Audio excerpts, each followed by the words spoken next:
As far as the board and the decisions that were being made, there has been so much change in the real estate industry. It's been a little upending for a lot of people, and even for the board members who understand the reason for everything. It's still difficult, and I see that there's such a strong need for all of us to be very flexible. That to me is a really important part, not only serving on a board and in work, but in life in general. We just have to be flexible because life keeps throwing things at us and there's constant change.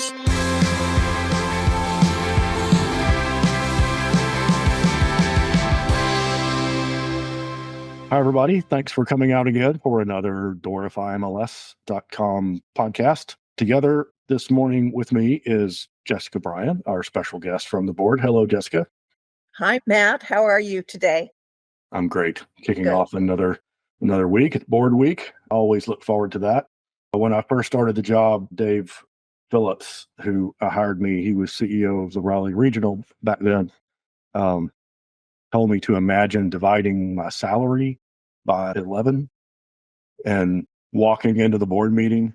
And if I wasn't that much prepared for that day, then I wasn't doing my job, which was, I think, really focused my thoughts on the board meeting. And it is very critical that those 11 meetings, we skipped July, go off well, and that we continue to execute our plan and move forward, inform everybody what's going on. I hate when I surprise people, especially when they're on the board. Right. So what I want to do this morning or today, Jessica, is just kind of talk to you a little bit about Jessica and a little bit about your experience on the board. You've got experience on a couple of different boards that we work with. Oh, yeah. So my first question is, tell us a little bit about Jessica that maybe most people don't know. I have a lot of interesting things in my life. I think that one of the things that people are really surprised about is I came from LA, and LA, Hollywood, it's a different place. I was the Glass Plus lady for a couple of years. I was spraying windows and cleaning stoves on commercials. So that was kind of a fun thing. That was before I became a realtor. Wow. Okay. So LA, that's not like Louisiana. I'm from Alabama. We used to say that was Mobile. It's lower Alabama. Yeah. So how long have you been in North Carolina then? We moved here 30 years ago. Yeah. So long time. Yeah. I'm a native now. Yeah, for sure. For sure. So what is Jessica doing when she's not doing real estate? And you're super busy. Do you have any time to not do real estate? Every once in a while, I can manage other things. So I'm an author, and I've published 42 books. I'm working on 2 books right now as well. And that's fun for me. I love to travel. So my husband Skip and I travel a lot, and I like to incorporate my writing and research with our travels. And I'm always very inspired by places we go. So I like to work that into my books, and I enjoy writing mysteries mostly. So that's a lot of fun. Actually, everything I do for fun, other than maybe cleaning toilets. But, we won't talk about that. Well, that's cool. That's fairly time consuming, I guess. It is. I tend to write late at night and early morning, when my phone isn't ringing for real estate. That's about the most quiet time. Gotcha. Well, that's super interesting. I'm trying to write a book myself, and it's a process. I go back and forth between researching and writing, and I don't spend enough time, I think, putting words on paper. I have to get more disciplined about that. Yeah, it's hard. It's hard to do and to carve out the time when you can just really zero in and focus. Yeah, I guess that's the thing. The zero in and focus thing is something that we do spend a lot of time thinking about at Doorify, Jessica. Maybe moving over into that conversation. One of the things that I really focused on when I was hired 3 years ago, the board said, run this thing like a business. And I think a business has to have a strategic plan, a plan. I hope it's strategic. And we went through and made a plan. And the way I know how to implement plans is by bringing those plans down into the calendar, really, is what that looks like. And it has to be visible in your Google Calendar or Outlook or whatever it is you use. And, back in the day, people probably remember Ben Franklin and Franklin Covey and all that stuff where you try to match your calendar with your values. And, for a company, your values are your plan.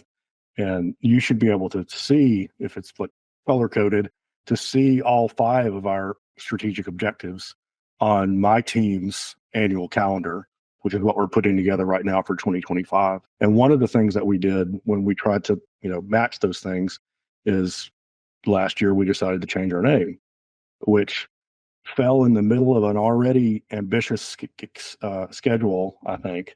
And then we had things added to our calendar by the regulators and by our accountants that weren't in our plan when we started off the year. So tell me a little bit about being inside that boardroom, making those decisions, deciding to change our name, because I think it sure surprised a lot of people. And just would like you to comment on that while we're getting there. Well, I think it was a very good idea based on the fact that we are growing and incorporating other areas that aren't the triangle. So changing the name was far more inclusive. And I think that just the whole idea of what Doorify represents of opening doors for people was a very clever use of that whole name change. Yes, it did surprise some people because a lot of people just don't think about those things, and they don't like change. Once it was explained, I think it was everybody pretty much nodded and agreed and understood it. And the whole idea is the idea of connecting people to property. And I see it as just a really good thing. As far as the board and the decisions that were being made, there has been so much change in the real estate industry.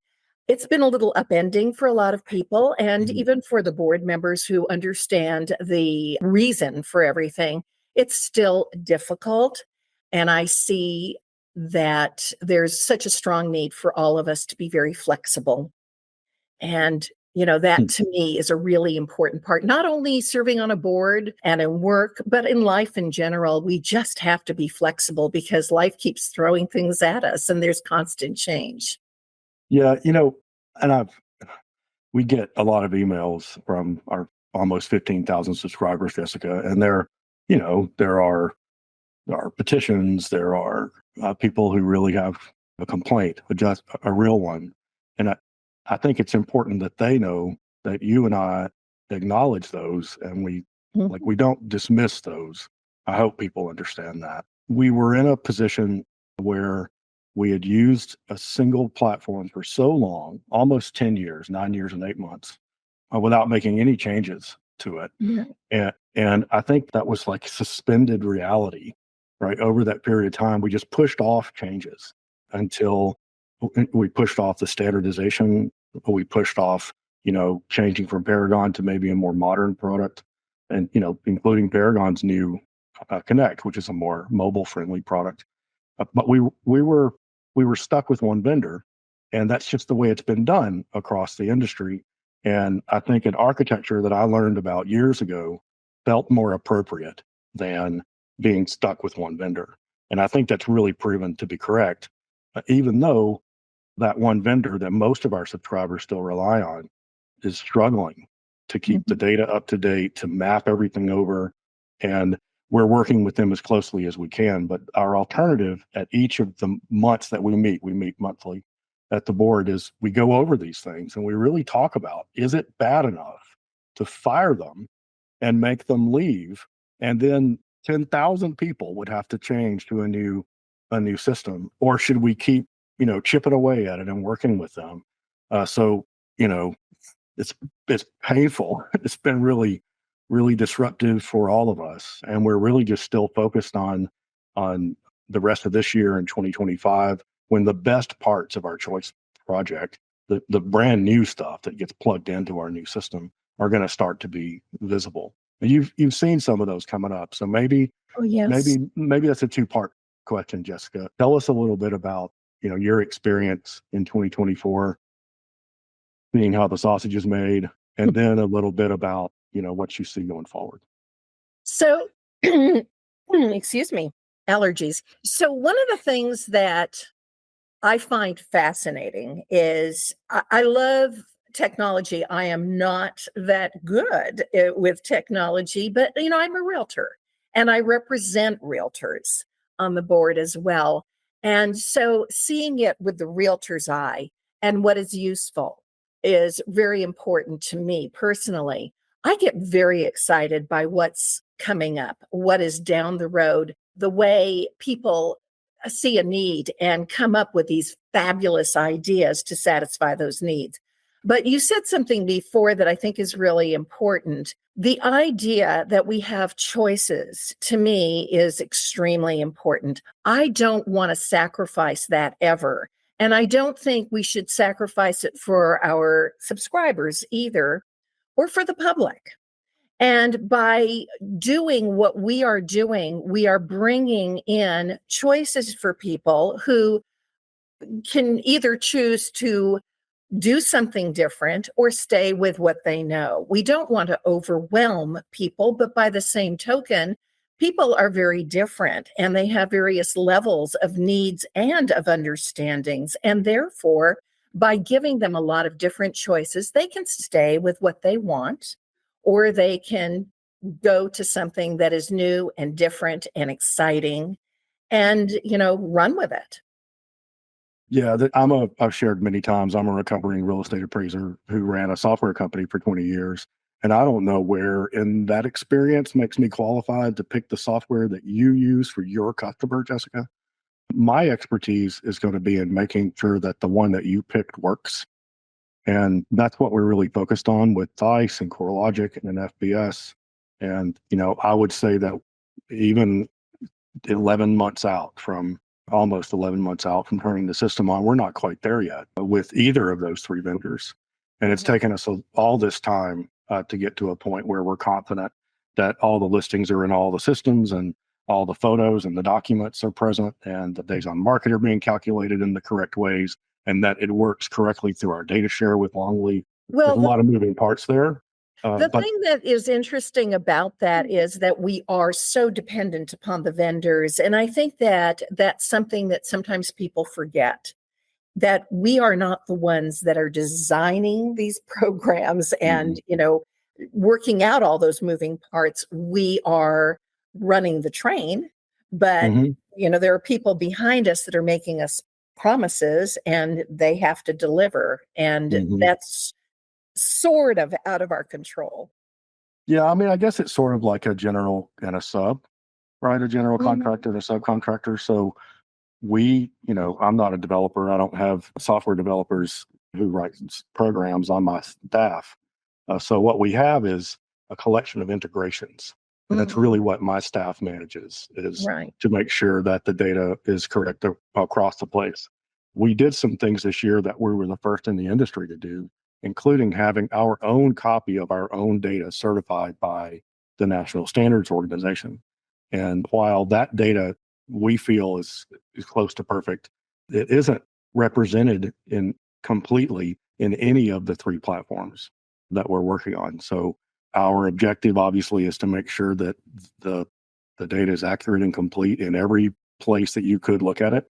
In the last a couple of months, we've been doing this manual audit process, and at the board meeting in October, we're going to be able to show you an automated result coming out of that audit that actually looks every few minutes to measure how many listings are on every platform, how many photos, how many documents, what's the status of that listing across all these platforms. So the presence of the documents, the presence of the listings is something that's now being automated and reported back to the vendor if there's a lag. We found a lag this last weekend that the system didn't catch. So we're fine tuning the system to make sure that we can't miss one. And we feel that that's part of our obligation to our subscribers. The data goes in one place and we make sure it's correct everywhere. That's such a good point because there is so much accountability. And I think that our objective to provide accurate information and reliable information and data is something that is really notable. My time serving on the board, I've really noticed how much emphasis there is on that. And while there can be glitches, and I understand that, and that's always frustrating for people, the fact that we put so much emphasis and importance on that, the reliability, is something that you don't see in a lot of industries. And I think that bottom line for the consumer, that is probably the biggest plus that we have over some of the other services around. Yeah, I think the public may not know that we have these data integrity department. We have employees that look through the data that comes in and make sure it's correct, it's in the right location, it's described accurately, that there aren't statements that are inappropriate in the remarks, that the square footage has been measured by an actual person according to North Carolina law. There's a lot of stuff that separates us from like the old newspaper classifieds. Right. I guess in the modern context, as something like Craigslist, not to rag on Craig Newmark, but we don't want to be that, right? We want to be this clean data source that we even actually take the data from you guys, Jessica, and then we add things to it, like whether the property has fiber broadband or whether there are green building attributes that are built into the structure, or the property is eligible for down payment assistance. A lot of stuff that we ping other databases to learn about that property. And then that gets syndicated across to thousands of websites. So consumers can search based on that data. That's what you put in addition to other stuff that we were able to find for you. We share that with the listing broker and say, is this cool to add this to the listing? And they do, which gives us the ability to answer what we know consumers are looking for. If you look online, people want to know what the internet coverage is. You've experienced that. That's one of the questions people ask you about now. Sure. It's very important to people. And we as agents, when we are entering information, don't always have all of that information. So having the backup of really good, reliable information that we can count on is extremely important. It's helpful for us to do our job better, and it's really helpful for the public. Yeah, I think just maybe last couple of questions, Jessica. We saw some new things coming to the platform. One of them is a new AI ad listing tool, so that when you're loading a listing, you upload the video, the photos you've taken, you identify what properties we're talking about from a new national database that we're subscribing to that like sucks in data from dozens of sources and gives us this really deep information about the property. They were calling it Carfax for houses. But we take all that data and kind of mash it all up, present it to the listing broker, and you guys review it for accuracy and push go. And it actually loads the listing into the system for you with substantially fewer errors. And I think you were just talking about the consumers, more importantly, or just as importantly to the errors, it fills out more fields than an average human would when they're checking all those boxes and describing it. So you get a more verbose description of the property that you can search by more things. You get a better idea of what that property is like. And the Choice Project made that possible, because I don't think that people that were providing a Paragon product, the ICE company, has that in their near-term roadmap. And that's not a dig at them. I'm not suggesting that they should. They have other stuff going on. They're trying to make Paragon Connect the best product it can be. And I want them to focus on that. We can go over to just a different shelf in the store, metaphorically, and say, here's this brand new AI thing that will cost a little bit for people who want to use it. But that gives them the ability to say, you know what, that's amazing. I want to show that to my buyer. I want to go do this. That expertise is going to reflect on my credibility. And I've been very uncomfortable being the person saying, no, we're just going to be with Black Knight for the ICE forever. And we're with those people, and not reaching out and offering another product to our people. Well, that's it. Because again, we do have so many people with different needs and different desires.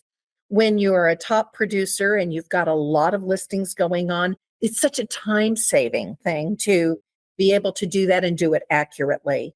And, when you are busy, mistakes can be made. So having this backup system that can check for valid answers and accuracy, that's a really important factor for somebody who maybe has a lot more time on their hands and they can check everything and, do the research themselves.